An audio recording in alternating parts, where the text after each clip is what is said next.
Buckle up, listeners, because we're diving deep into the crypto world this week. And let me tell you, things are getting wild.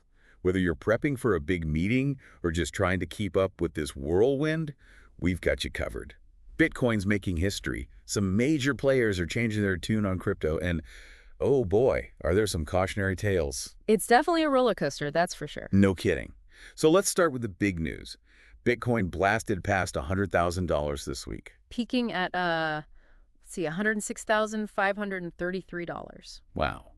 But, it's not just the price tag that's got people talking. What really caught my eye was President-elect Trump's proposal. You mean for a U.S. Bitcoin strategic reserve? That's the one. It's like, what, a strategic oil reserve, but for Bitcoin.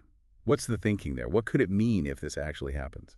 Well, it's certainly a bold move. It suggests that governments might be starting to view Bitcoin as a strategic asset, not just something people are speculating on. Right. So not just a get-rich-quick scheme anymore. Exactly. And if they actually go through with it, well, it could have a massive impact on mainstream adoption, like actually using Bitcoin for everyday things. And of course, it would impact how much people think it's worth. Globally, even. Oh, absolutely. Wow. Okay, so we've got governments maybe taking Bitcoin seriously.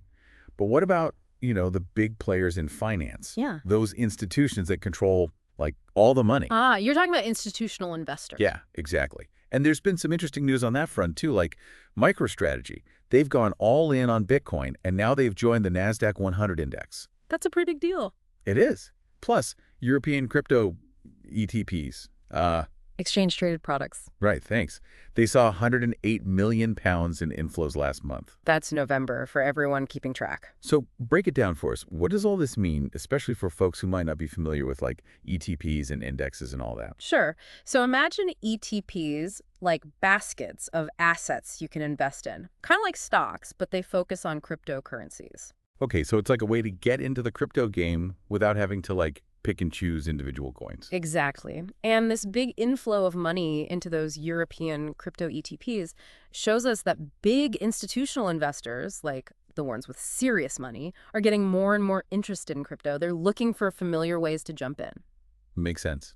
And what about MicroStrategy joining the NASDAQ 100? What's the significance there? Well, that's a big sign of legitimacy for companies that are all about crypto. It could open the door for more of them to be considered for these traditional indexes, like bridging the gap between the crypto world and traditional finance. So the lines are getting blurry. Okay, so we've got governments and financial institutions stepping into the crypto ring. But what about the big names who, like, used to be super skeptical? Jamie Dimon, the JP Morgan CEO, once called Bitcoin a fraud. Didn't mince words, did he? Nope. But now he's saying blockchain technology actually has value. What do you make of that?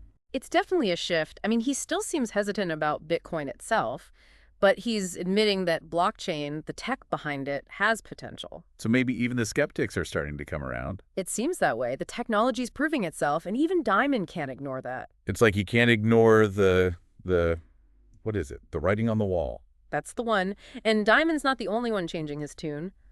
Larry Fink, BlackRock's CEO, also seems to be warming up to Bitcoin. He's saying it's a legitimate, uncorrelated asset class. What does that even mean? Good question. Uncorrelated asset class means that its performance isn't tied to the stock market or other traditional investments.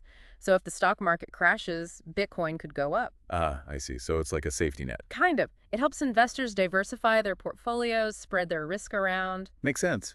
But why is it a big deal that Larry Fink is saying this? Well, think about it. He manages trillions of dollars in assets. His opinion carries a lot of weight. So other big investors might follow his lead.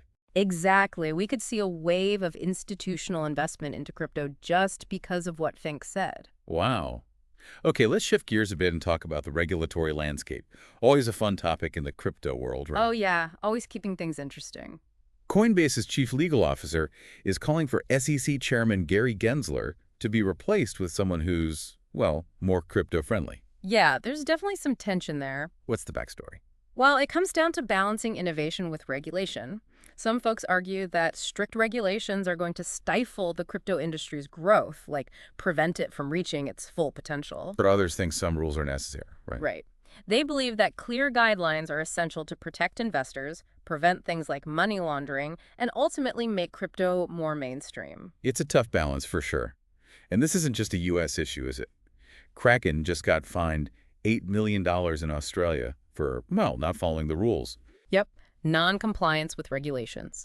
And it shows that regulators all over the world are struggling to figure out how to handle this rapidly growing industry. So it's like the Wild West out there. Kind of. This lack of clarity is creating uncertainty for both businesses that are trying to operate in the crypto space and for investors who want to participate. So what needs to happen? We need clear regulations. They're essential for the market to mature and really take off. Okay, so it's kind of a critical moment for crypto then. Where do we go from here?